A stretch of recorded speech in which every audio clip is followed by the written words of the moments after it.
All right, let's talk about my top running back prospects, their grades and their comps for the 2024 NFL Draft. Without further ado, we got talk about my honorable mentions here. Grade 3, day 3 grades on all of these. But first up, I got Isaac Garando, who's absolutely smashed at the combine, had the best grades. This dude's like 6', 220 that ran like a 4.3. That is amazing. Unfortunately, he's not really an elite prospect in terms of skills. Definitely he's fast, especially for his size. I think he got like a 10.0 RAS score, but this dude lacks vision. He needs to improve his pass catching and pass pro. He's basically just a track star playing running back.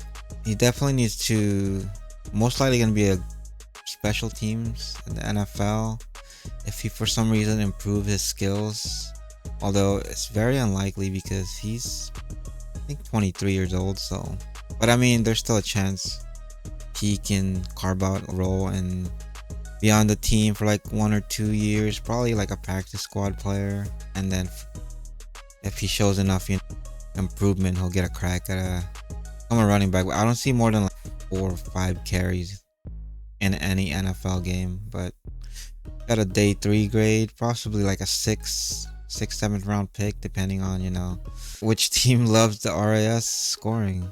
But he can definitely develop, although he didn't really improve that much in his college career in terms of running back skills. So anyways, move on to Marshawn Lloyd. I think I have a late 4th grade on him. He's probably the best player on my honorable mentions for the day 3. He's explosive runner, although he's more of a third option kind of guy. He'll never be that every down back. He's shown elite skills specifically on explosive runs, but I don't think he'll be like a early down, 3 down kind of back. But his ability is there. He's at good size. And then finally, Tyron Tracy Jr. This dude's basically a receiver playing a running back. He has pretty good receiving skills. Remind me of Duke Johnson. It's my comp. But anyways, a lot of teams prioritize that pass catching back nowadays with the emergence of what's his name in the Lions that got picked 12th overall. Anyway, a lot of teams covet that kind of player, like Jerick McKinnon. They want that option in the running game, so they'll probably get picked in the late 4th, like Marshawn Lloyd here. But anyways, let's move on to my top 6 running back prospects. Finally, number 6 is Bucky Irving. Before the combine, he was like, I think my number 3 running back, but he was so bad with his testing. His size, he's already small, and then he unfortunately got worse. His testing was so bad that he went from like a late 2nd to like a 4th round grade for me. He was already small size, then he didn't dominate the testing, and then his pass protection is horrible. Although for his size, he's a pretty good interior runner, and he's one of the better receiving back in this class. He's elusive runner in the open. So if you want that better version of Tyron Tracy in terms of production, Bucky Irving, true junior from Oregon, pretty young, 5'9", 192. My current comp is Kenneth Gainwell. That's essentially the kind of role he'll have, although he's a much better runner than Gainwell a little bit. I think what he lacks Gainwell in inside running. It's just like he's a much better receiver than Bucky Irving. Anyways, let's see the RAS score here. His testing. Irving, what's his name? 4.55 for 192 pounds is terrible. Especially at 5'9", so he should have ran like a 4.3. He ran like 4.3, he would have been like a RB2, RB3, depending on like kind of players. I don't know, man. I don't know what to say. That's horrible grade. So let's move on to my number 5. It's Braylon Allen from Wisconsin. This dude is built like a truck. 6'1", 235, 20 years old. This dude has elite size, elite build. He was very productive as a 17-year-old, and he just has this elite power. Fortunately, with all that size and build and power, his burst and acceleration slacking that he didn't test at all, so we couldn't even know if he was athletic with that build. And like his tape just limited him as an inside runner, so he projects more of like a first and second down back. I currently still have a third round grade because he can still improve those negatives, as he's only 20 years old, and a lot of GMs think they can mold these players, which sometimes they can, but sometimes most of the time they don't. But anyways, third comp, Rhamondre Stevenson. Although Stevenson, Braylon has nimble feet, he just hasn't that burst. Same like but Rhamondre's improved so much as a pass catcher in the league. I haven't seen Braylon Allen do that in college. He could theoretically also do that in the NFL, but we'll see. He's only 20 years old. When Rhamondre came into the league, he was almost 24, I think, and he was a 4th round pick. So anyways, this is all upside pick here. Let's move on. Point number 4, running back. It's Jalen Rice from Tennessee, true junior, 5'10 and a half, 210 pounds. Another young running back here, 20 years old. So when he declared, everybody was so confused because he didn't have that much success in terms of productivity. Tennessee, because Tennessee's offense is kind of weird. Like, not a lot of running backs produce because the way it's structured. But anyways, this dude is very explosive runner, fast, agile. The thing is, and he's also a natural at the receiving end. So he's gonna be a good ball pro if, you know, these things translate, because a lot of teams are looking for this kind of running back on their backfield. He does have the build to be an all-down back, but I think initially he's gonna have that third down role. Although his pass pro is lacking still. Like, he has the build to improve. He horrible, but he definitely needs to improve it if he wants to get on the field right away. And one of the problems with him is, even though with all these, you know, athletic ability, his vision is not terrible, but it needs improvement. And plus, he runs upright like a wide receiver, and that kind of, if you're a running back, run tackles, that's not ideal because it could lead to freak injuries to your knees. Fortunately, like I said, the way that the Tennessee offense was built, I think it was wide zone or something.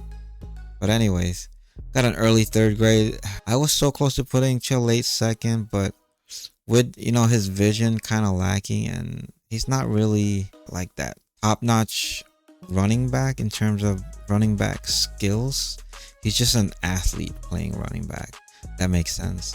Remind me of Jerome Ford from the Browns this season when Nick Chubb got hurt. He showed his skills. He was a pretty good receiver, pretty good runner all around. So Jalen Rice basically a better version of that. Although I think Jerome Ford improved a lot as an interior runner. So there's that. Anyways, we can move on here to my number. Actually, let's show our RAS score here.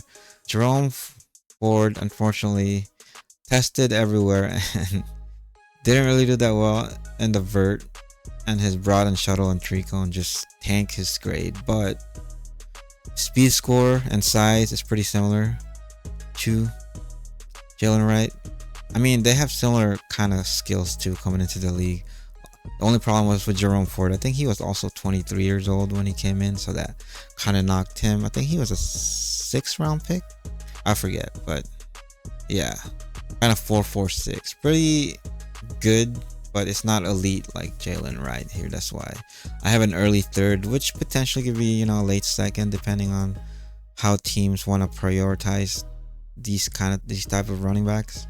But moving on, let's go to my number 3 here. Trey Benson, Florida State senior. So a young senior, 6 foot, 216, 21 years old. So great size, speed, power, agility, and he's a very good receiver.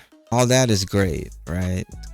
But for some reason, his vision never really improved enough to make him this elite prospect. Like, he can still improve. Sometimes he dances too much behind the line of scrimmage, you know, because he trusts his size and athletic ability, but for the most part, he just gets tackles behind the line of scrimmage. Pass pro needs improvement, but man, with these size and like agility scores, he has a lot of potential. Right now I have a late second, especially with his testing. He initially had a early third, but he impressed so much at the combine that I gotta bump him up. It reminds me of Pacheco with that. He's a much better version of Pacheco when he was coming out.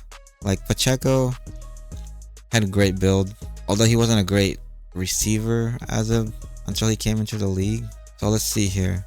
9.7 and Pacheco's like a 8.92. So Pacheco's smaller version, but they're basically the same height. Pacheco ran a little faster, but they still, like both of them, Pacheco had terrible vision in college. This dude would just like run straight. Sometimes he doesn't even look at the hole, he just like bumped into his lineman. Benson's much better than that, although sometimes, like I said, he dances too much in the backfield, which leads to trouble. So anyways, let's move on to number 2 here, and one of my favorite running back in this class, Blake Corum, Michigan, senior, true senior, 5'8", 205. He tested kind of small in weight, and it's like a 23-year-old, so he's kind of old. The good thing is he was a very productive college player. He at one point was a Heisman candidate. We didn't see those anymore in you know, this modern college football. Anyway, he's the best pure running back in this class. Quick, nimble, and just pretty good vision. Like, probably one of the best vision in this league, honestly.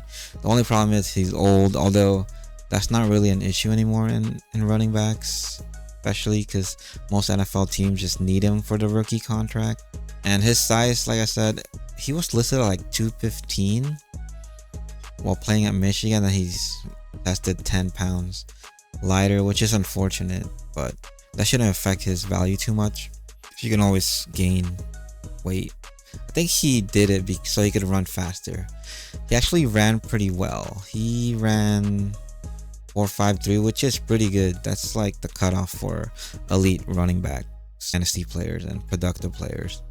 But anyways, my current grade is a late second because he's old. If he was like a 21-year-old with these measurables and production, I think he would have been an early second round pick, just like Javonte Williams. But anyways, let's see here. He posted an 8.25 RAS score. My current comp is Khalil Herbert, like a better version of Khalil Herbert. They run pretty similar, but if Khalil Herbert's like had elite vision or something, he would be Blake Corum. Similar size. Looks like Khalil Herbert has more weight, but similar speed score, and then 3-cone drill. Like, if you see them run side by side, they're pretty identical. And they're both very powerful. Khalil Herbert's more of an interior runner, just like Corum. Hasn't shown that skills outside of the numbers as a pass catcher, but let's not say he can't do it. They just didn't ask him to do it in college. But like I said, Corum, much better version of Khalil Herbert, at least in running style. Like, Herbert's pretty good. Like, his grade, his rushing grade is pretty elite. The only problem is he didn't run that often, and he was mostly used in inside runs. But anyways, let's go to our number 1, which is a lot of players or analysts' number 1 running back, which is Jonathan Brooks, Texas, redshirt sophomore. So it was really surprising that he came out, because he still had 2 years of eligibility left, and he's coming off ACL. But he believed that he's like 6', 216, and he's only 20 years old. So even if he came out last year, he would have still been young. But he's banking on, being young. ACL is not really a major injury anymore for NFL players, but he's one of the most natural and smooth running back in this class. Like, when you see him, it's just, he was meant to play running back, but not like that bruiser kind. It's just like a more like Le'Veon Bell. When you used to watch Le'Veon Bell, like, damn, this dude just knows how to run through, you know, holes, gaps, everything. And he's a pretty good receiver. Late second grade right now because of the injury. If he was healthy, I think he would have been a early maybe, or mid second for sure. And then one of the problem he had is like I said, the injury, and he has pretty average power. He could always improve it, but you know, maybe that's what's improving right now, because you know he can't really run. But my current comment is Kareem Hunt from Kino. He almost ruined his career because Kareem Hunt was smooth, but like Kareem Hunt had more power than Jonathan Brooks, but the way they glide through you know the scheme, it's just effortless. So that's my top prospect for the top running backs for the 2024 NFL draft. Well, we'll go through like the tight ends next. So yeah, later, peace.